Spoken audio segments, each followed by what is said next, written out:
Welcome back to the Pixaroma channel. In today's video, I'm going to show you some quick tricks for running multiple prompts in Stable Diffusion Automatic1111. Let's start with a simple prompt: portrait of a cute penguin cartoon character, digital painting, adorable, North Pole. Hit the generate button, and it'll make one image for you.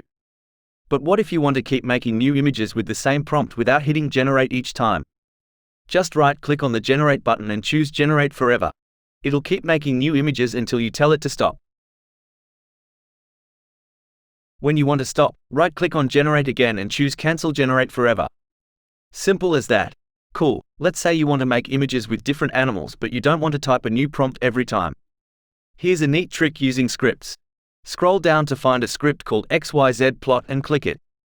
In the X spot, you'll replace seed with prompt SR. This means you're gonna swap out words in your prompt. Now, let's say your original prompt is about a penguin. Type penguin first, and then add other animals you want, like a cat, a dog, a lion, separated by commas.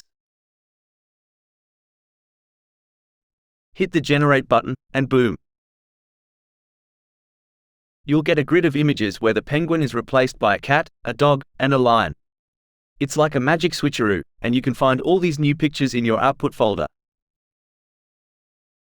But what if you want to have a completely different prompt every time, not just a simple word replacement?